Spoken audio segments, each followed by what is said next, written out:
தற்போதைய அண்மை செய்தி. கேரளாவில் பாஜகவின் திருச்சூர் தொகுதியில் போலி வாக்காளர்கள் சேர்க்கப்பட்டுள்ளதாக அதிர்ச்சி தகவல் கிடைத்திருக்கிறது. அண்மை செய்தியாக நாம் பார்த்துக் கொண்டிருக்கிறோம். கேரளாவில் திருச்சூர் தொகுதியில் போலி வாக்காளர்கள் சேர்க்கப்பட்டுள்ளதாக அதிர்ச்சி தகவல் கிடைத்திருக்கிறது. கேரளாவில் பாஜகவின் திருச்சூர் தொகுதியில் போலி வாக்காளர்கள் சேர்க்கப்பட்டுள்ளதாக அதிர்ச்சி தகவல் வெளியாகி இருக்கிறது. அண்மை செய்தியாக நாம் பார்த்துக் கொண்டிருக்கிறோம். பெண்ணின் அடுக்குமாடி குடியிருப்பில் காலியாக உள்ள வீடுகளின் முகவரியில் போலி வாக்காளர்கள் இணைக்கப்பட்டுள்ளதாக இந்த தகவல் கிடைத்திருக்கிறது. இது தொடர்பான கூடுதல் விவரங்களோடு நம்முடன் இணைகிறார் சிறப்பு செய்தியாளர் யோகேஸ்வரன். வணக்கம் யோகேஸ்வரன், இது தொடர்பான விரிவான தகவல்.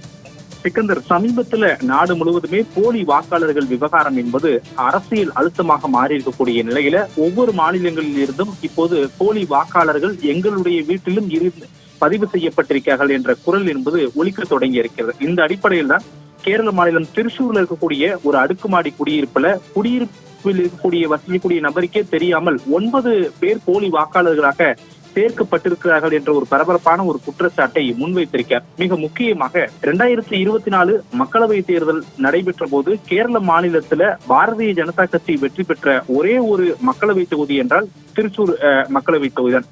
இதில் நடிகரும் தற்போதைய மக்களவை உறுப்பினரும் மத்திய இணையமைச்சருமாக இருக்கக்கூடிய சுரேஷ் கோபி போட்டியிட்டு வெற்றி பெற்றார்.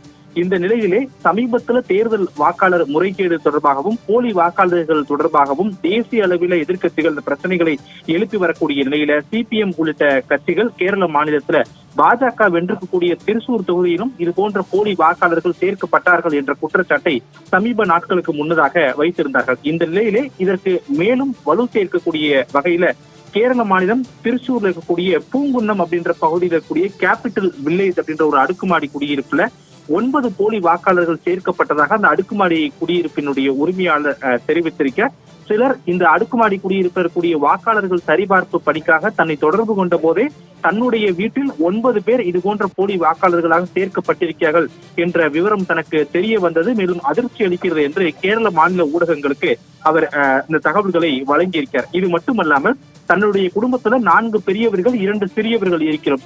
இதுல தன்னை தவிர மீதம் இருக்கக்கூடிய 3 பேர் கேரள மாநிலத்தில் இருக்கக்கூடிய ஒரு கிராமமான பூச்சினி பாடம் அப்படின்ற ஒரு பகுதியில வசிப்பதாகவும் தனக்கு மட்டுமே இந்த குடியிருப்புல வாக்களிப்பதற்கான உரிமை இருக்கக்கூடிய நிலையில தனக்கு தெரியாமல் கூடுதலாக 9 பேர் சேர்க்கப்பட்டிருக்கிறார்கள் என்ற ஒரு பரபரப்பான குற்றச்சாட்டை அவர் முன்வைத்திருக்கிறார்.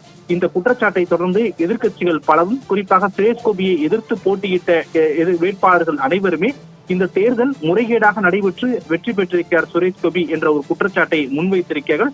பாஜக கேரள மாநிலத்தில் வெற்றி பெற முடியாது என்ற சூழல் இருந்த போதிலும் கூட சுரேஷ் கோபி மட்டும் எப்படி வெற்றி பெற்றார் என்ற கேள்வி இருந்த நிலையிலே தற்போது இந்த கேள்விகளுக்கெல்லாம் இடையளிக்கக்கூடிய வகையில போலி வாக்காளர்கள் சேர்க்கப்பட்டுதான் அவர் வெற்றி பெற்றிருக்கிறாரோ என்ற சந்தேகத்தை அதிகரித்திருக்கிறது என்றும் வாக்காளர்கள் தரப்பிலிருந்தும் அதே போல அங்கு சுரேஷ் கோபி எதிர்த்து போட்டியிட்ட வேட்பாளர்கள் தரப்பிலிருந்தும் இப்போது அந்த பரபரப்பாக பேச தொடங்கி இருக்கிறார்கள். அதே நேரத்துல இது தொடர்பாக நீதிமன்றங்களை நாடுவதற்கான ஒரு ஆலோசனையும் அரசியல் கட்சியினர் தொடங்கி இருக்கிறார்கள் என்ற தகவல்களும் கேரள மாநிலத்திலிருந்து கிடைக்கப்பெறுகிறது. உங்களுடைய விரிவான தகவல்களுக்கு நன்றி யோகேஸ்வரன்.